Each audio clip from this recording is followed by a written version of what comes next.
स्वागत है दोस्तों हमारे चैनल पर। और अपने धैर्य की ताकत बढ़ाने चाहते हो तो हमारे चैनल को सब्सक्राइब कर ले। गाय को कौन सा फल खिलाने से उत्तम फलों की प्राप्ति होती है? इस प्राचीन कथा के माध्यम से हम जानते हैं गाय को कौन सा फल खिलाना चाहिए। दोस्तों, एक समय की बात है।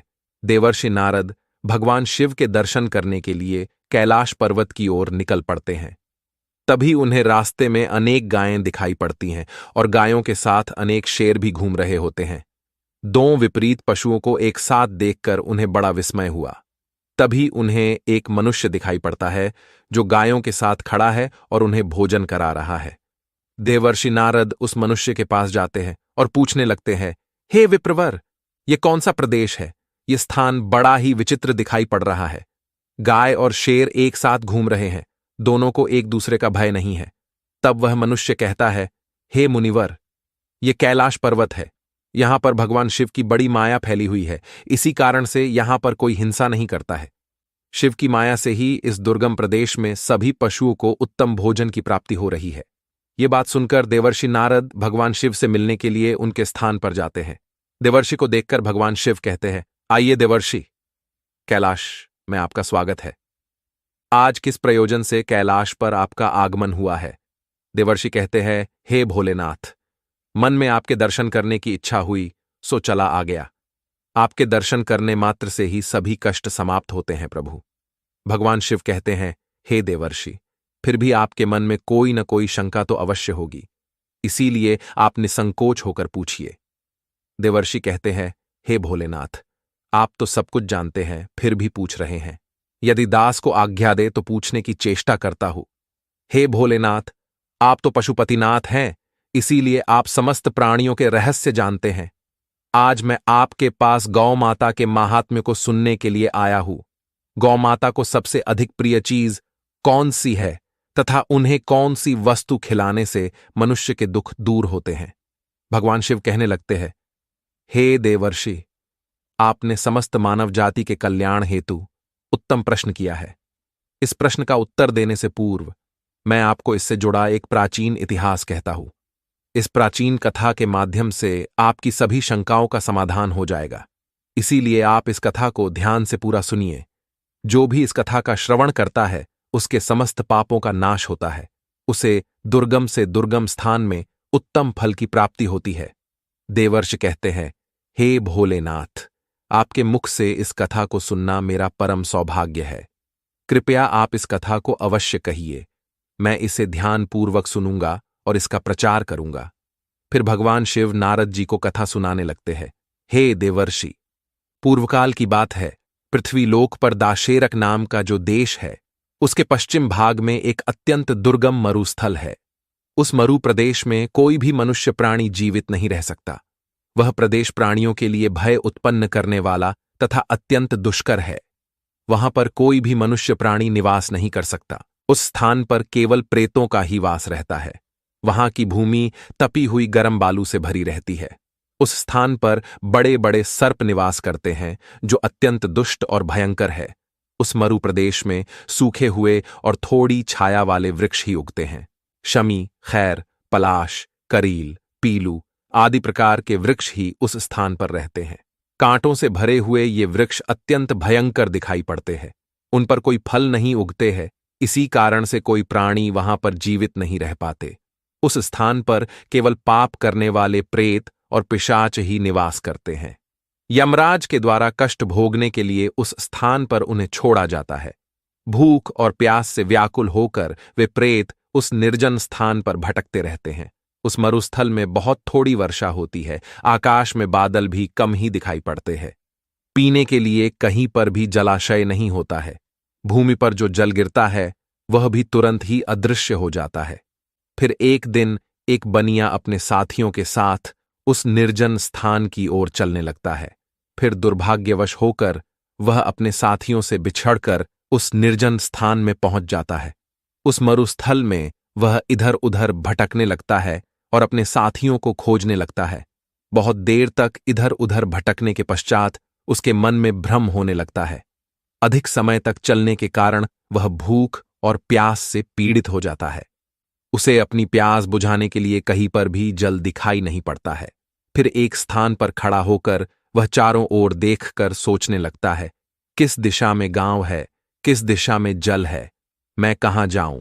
लगता है अब इसी स्थान पर मेरी मृत्यु हो जाएगी। इतना सोचकर वह भगवान विष्णु की आराधना करने लगता है। फिर उसी समय उसे कुछ प्रेत दिखाई पड़ते हैं जो उसी की तरफ आ रहे होते हैं। उन प्रेतों के भयंकर रूप को देखकर वह बनिया भयभीत हो जाता है। वे सभी प्रेत भयंकर आवाज करते हुए उसकी तरफ ही आने लगते हैं। उस स्थान पर छिपने के लिए कोई भी स्थान नहीं होता है और उसके शरीर में बल न होने के कारण वह भाग भी नहीं पाता है। इसीलिए चुपचाप उसी स्थान पर खड़ा होकर भगवान से प्रार्थना करने लगता है। फिर वे भयंकर प्रेत उस बनिए के निकट आते हैं और उसे दुर्बल जानकर उसके पास आकर इस प्रकार से कहने लगते हैं, हे मनुष्य, इस भयंकर मरुस्थल में किस कारण से तुम्हारा आगमन हुआ है? लगता है तुम अपने साथियों से बिछड़कर इस वन में भटक रहे हो। तुम्हारे मुख को देखकर लगता है तुम भूख और प्यास से पीड़ित हो। उन प्रेतों के ऐसे वचन सुनकर उस बनिए को बड़ा आश्चर्य हुआ। वह सोचने लगा, बड़ी ही विचित्र बात है, ये भयंकर प्रेत मुझे खाने के बजाय मेरा हालचाल पूछ रहे हैं। वह बनिया उन प्रेतों से कहने लगता है, हे प्रेतों, दुर्भाग्य से मैं अपने साथियों से बिछड़कर इस स्थान पर आ गया हूं। कृपया तुम मेरा भक्षण न करो। मैं भगवान विष्णु का भक्त हूं। इस समय मैं भूख और प्यास से व्याकुल हो रहा हूं। तब उस प्रेत ने कहा, हे मनुष्य, तुम चिंता मत करो, हम तुम्हारा भक्षण नहीं करेंगे। भगवान की कृपा से हमें इस मरुस्थल में भी उत्तम भोजन की प्राप्ति होती है। इस प्रकार से कहकर उस प्रेत ने अचानक से एक टोकरी प्रकट की जिसमें नाना प्रकार के व्यंजन और जल रखा हुआ था। वह प्रेत उस बनिए से कहने लगता है, हे मनुष्य, लो, इस टोकरी से अन्न लेकर तुम ग्रहण करो। उस टोकरी में रखे हुए व्यंजनों को देखकर वह बनिया बहुत प्रसन्न हुआ और उसने तुरंत ही उस टोकरी में से अन्न लिया और उसे जल्दी जल्दी खा लिया। उस अन्न को खाकर बनिए की भूख शांत हुई और वह संताप से रहित हो गया और उस प्रेत को प्रणाम करते हुए कहने लगा, हे प्रेतों, तुम्हारा धन्यवाद है। आज तुमने मेरी भूख और प्यास मिटाई है। फिर उस प्रेत ने अन्य प्रेतों को भी भोजन करने के लिए कहा। सभी प्रेतों ने उस टोकरी में बचा हुआ भोजन भी खा लिया। फिर वह भोजन की टोकरी अचानक से अदृश्य हो गई। इस विचित्र घटना को देखकर उस बनिए को बड़ा आश्चर्य हुआ। तब उस बनिए ने उस प्रेत राज से कहा, हे भाई, इस वन में मुझे यह बड़े आश्चर्य की बात प्रतीत हो रही है। इस वन में न फल के पेड़ है, न नदी है और न सरोवर है, फिर भी तुम्हें इतना सुंदर और स्वादिष्ट भोजन कहां से प्राप्त होता है? तुम कौन हो और इस वन में किस कारण से तुम लोग भटक रहे हो? कृपया मुझे विस्तार से तुम्हारा सारा वृतांत सुनाओ। फिर वह प्रेत कहने लगा, हे मनुष्य, मैं तुम्हें मेरे पूर्व जन्म के बारे में बताता हूं, इसीलिए तुम इसे ध्यानपूर्वक सुनो। पूर्व जन्म में मैं मध्य देश में रहता था। मैं बहुत ही धनवान सेठ था। मेरे पास किसी चीज की कोई कमी नहीं थी। मैंने व्यापार करके बहुत सारा धन इकट्ठा किया था, किंतु उस नगर में मेरे जितना दुरात्मा दूसरा कोई नहीं था। मैंने दूसरों को लूटकर सूत लेकर धन अर्जित किया था। मैंने अनेक लोगों के साथ छल किया था। मैंने कभी भगवान की पूजा नहीं की, कभी दूसरों को दान नहीं दिया। उसी समय में मेरे एक गुणवान ब्राह्मण मित्र थे जो सदैव मेरे हित की बात किया करते थे। उन्होंने मुझे कई प्रकार का महत्वपूर्ण ज्ञान दिया था। धन की रक्षा के लिए उन्होंने अनेक उपाय भी बताए। फिर एक दिन मैं उनके साथ तापी नदी के तट पर गया। उस स्थान पर मैंने उनके साथ उस नदी में स्नान किया। वहां पर एक प्राचीन आश्रम था जहां पर अनेक गाय बंधी हुई थीं। अपने मित्र की बात मानकर मैंने उन गायों को एक टोकरी भर केले के फल खिलाए और फिर लौटकर अपने घर चला आ गया। कुछ समय के पश्चात दैवयोग से मेरी मृत्यु हो गई। मृत्यु के बाद मुझे यम के 2 दूत लेने के लिए आ गए और वे मुझे पकड़कर यमराज के पास लेकर गए। यमराज ने चित्रगुप्त से मेरा लेखा जोखा देखने के लिए कहा। फिर चित्रगुप्त ने मेरा लेखा जोखा निकाला और कहने लगे, हे धर्मराज, यह दुरात्मा तो नास्तिक है। इसने कभी ईश्वर की पूजा नहीं की, इसने कभी दान धर्म नहीं किया, किंतु इसने केवल एक ही पुण्य का कार्य किया है। इसके गायों को केले के फल खिलाए हैं। बस इतना ही इसका पुण्य है।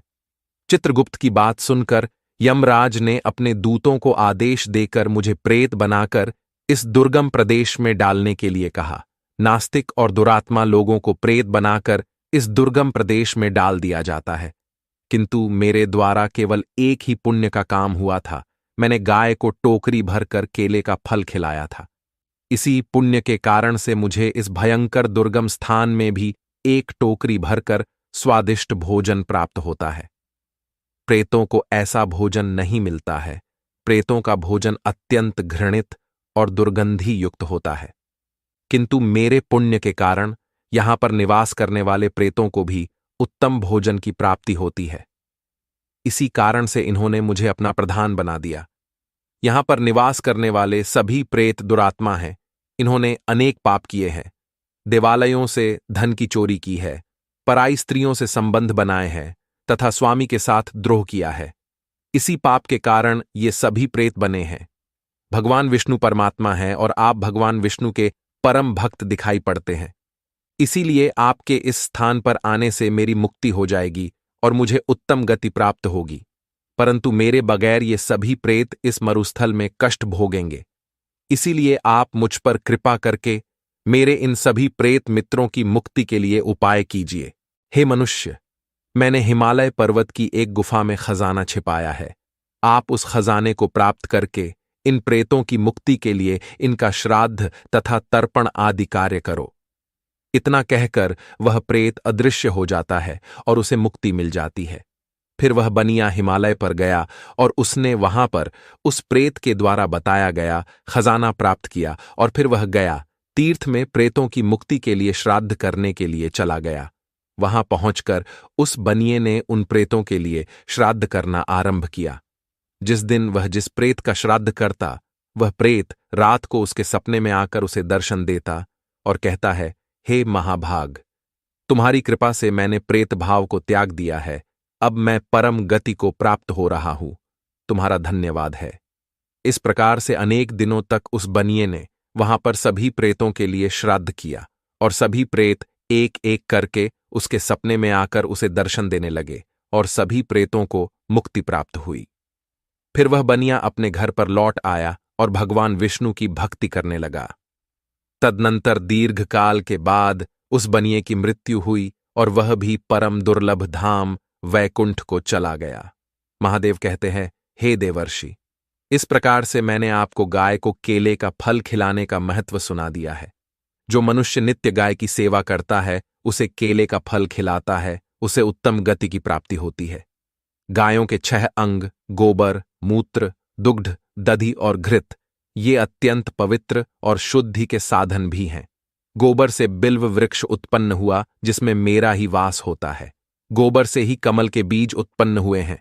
गोमूत्र से गुग्गुल की उत्पत्ति हुई है, जो देखने में प्रिय और सुगंधि युक्त है, जो सभी देवों का आहार है। संसार में मूलभूत गोदुग्ध से उत्पन्न है। सभी मांगलिक पदार्थ दही से उत्पन्न है। घी से अमृत उत्पन्न होता है, जो देवों की तृप्ति का साधन है। गाय से ही यज्ञ प्रवृत्त होता है। गौ माता के शरीर में 33 कोटि देवी देवताओं का निवास होता है। गाय एक अत्यंत पवित्र, निर्मल, शांत, निष्पाप जीव है। आर्गवेद में इसे संसार का पालन पोषण करने वाली कामधेनु माता कहा गया है। इसके दर्शन मात्र से मनुष्य के हजारों पाप नष्ट हो जाते हैं। इसीलिए कभी इस निष्पाप गौ माता पर अत्याचार नहीं करना चाहिए। गाय को कभी मारना नहीं चाहिए और कभी उन्हें कष्ट नहीं देने चाहिए। गाय को मारना शास्त्रों में सबसे बड़ा पाप माना गया है। जो मनुष्य गाय की निस्वार्थ भाव से सेवा करेगा, वह सुख समृद्धि प्राप्त करेगा। जो स्त्री रसोई में बनी पहली रोटी गौ माता को खिलाएगी, वह सदा सुहागिन और सौभाग्यशाली रहेगी। जो लोग अपने घर में गाय से प्राप्त पंचगव्य को घर में रखेगा, उसके घर में कभी दुख दरिद्रता नहीं आएगी। जो व्यक्ति प्रतिदिन किसी न किसी तरह से गौ माता की सेवा करता है, वह सबसे अधिक पुण्यवान बन जाता है। शास्त्रों में गौ माता को मां लक्ष्मी का रूप माना गया है। इसीलिए उनकी पूजा करने से दरिद्रता दूर होती है। प्राचीन काल से ही गौ माता की सेवा और संरक्षण करने की परंपरा चली आ रही है। कई ऋषि मुनि अपनी कुटिया में गायों का पालन करते थे तथा राजा महाराज गायों का दान करते थे। गायों के दान को सबसे बड़ा दान कहा गया है। गाय का दान करने से सभी जन्मों के पाप नष्ट हो जाते हैं और मनुष्य को मोक्ष की प्राप्ति होती है। गौ माता के दर्शन करना बहुत शुभ होता है।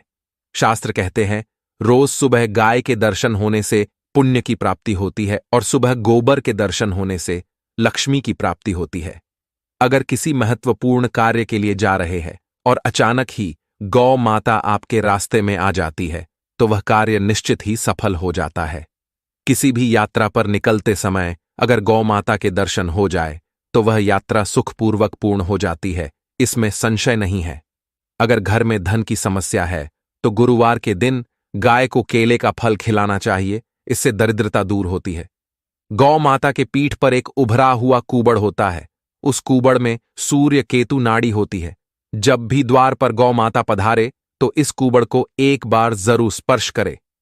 इससे जीवन से सभी रोगों का अंत होगा और धन संपत्ति की प्राप्ति होगी। शास्त्रों में कहा गया है, जो मनुष्य तन मन धन से गौ माता की सेवा करता है वह मृत्यु के बाद वैतरणी नदी को गौ माता की पूंछ पकड़कर पार कर लेता है। उस व्यक्ति की अकाल मृत्यु नहीं होती है और उसे मोक्ष की प्राप्ति होती है। जिस व्यक्ति के भाग्य की रेखा सोई हुई है, अगर वह व्यक्ति अपनी हथेली पर गुड़ रखकर गौ माता की जीभ से छटाता है तो उसकी सोई हुई भाग्य रेखा खुल जाती है और उसका दुर्भाग्य सौभाग्य में परिवर्तित हो जाता है। इस प्रकार से महादेव ने देवर्षि नारद जी को गाय को फल खिलाने का महत्व सुना दिया।